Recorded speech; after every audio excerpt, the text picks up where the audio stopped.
کلمات سے مخاطب کر رہا ہوں. آپ آج جب گھر جائیے گا تو دیکھیے گا سورہ انسان کو آپ ترجمے کے ساتھ پڑھیں.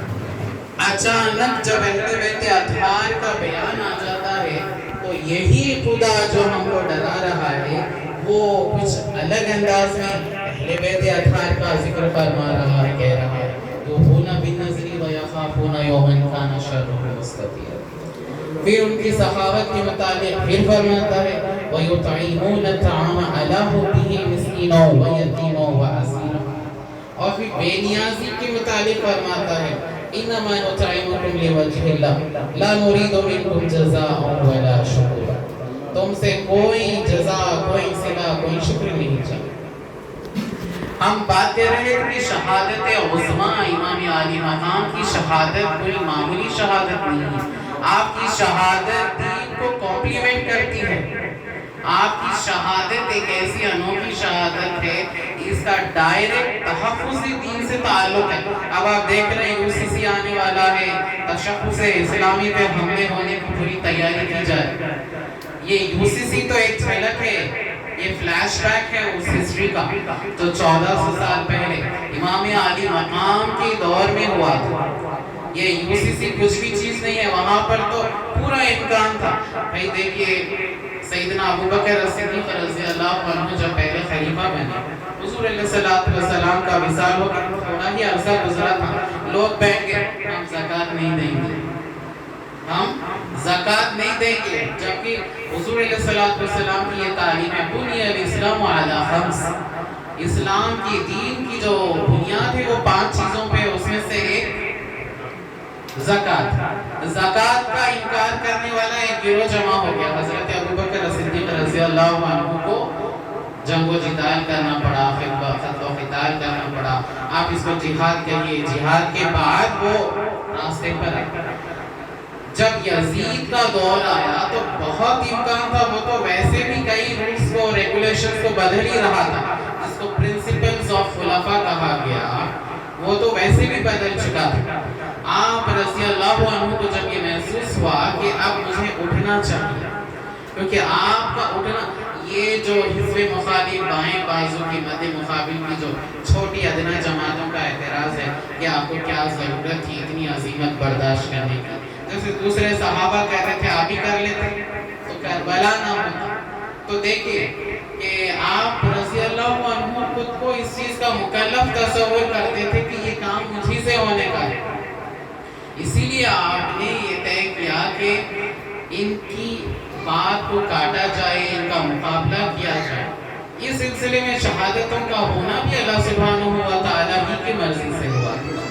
تو شہادت ایک ایسا جذبہ عالی ہے, محب کا سب سے آخری اور سب سے بڑا جو نذرانہ ہو سکتا ہے وہ اس کی اپنی جان ہے.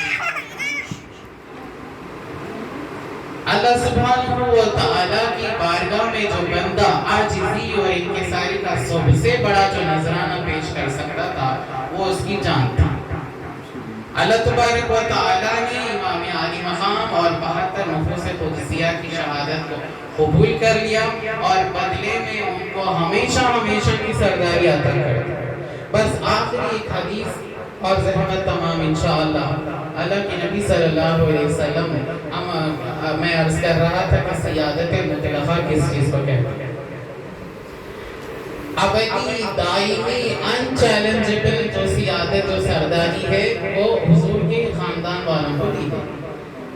جیسے کہ ترمذی شریف میں شمائل میں بیان کیا گیا ہے الحسن والحسین سیدہ شباب اہل الجنہ.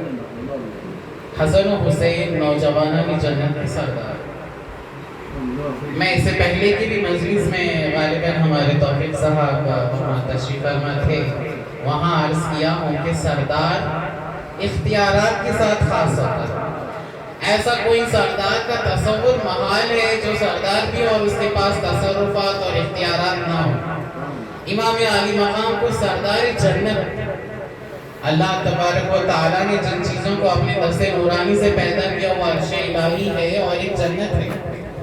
جنت کی سرداری کس کو دی گئی؟ حضرات حسنین کریمہ. حضرات حسنین کریمین طیبین طاہرین کو سرداری دے کر اللہ یہ بتا رہا ہے گویا اب حسین جس کو چاہے وہ جنت میں آئے اور حسین جس کے متعلق چاہے کہ یہ نہ آئے تو اس کی انٹری امپاسبل۔ یہ سردار کا معنی ہے۔ سردار مطلق کا معنی یہ ہے کہ اب حضرات حسنین کریمین طیبین طاہرین جس کو چاہے وہ جنت میں داخلہ دے، جس کو چاہے وہ جنت میں داخل ہونے سے روک دے۔ یہی تو سردار۔ اگر آپ کسی علاقے میں جائیں گے تو وہاں کے سردار سے اجازت لے کر ہی پہلے آپ انٹر ہوا کرتے تھے۔ تجارت کرنا ہو یا کوئی بھی معاملہ کرنا ہو، سردار کاغذ پہ لکھ دے تو ہی آ سکتے۔ تو یہ اس زمانے میں کہا گیا جب اس میں اس کا ٹرینڈ اور کلچر تھا کہ یعنی کسی علاقے میں اگر جانا ہو تو کس کی اجازت درکار تھی؟ سردار۔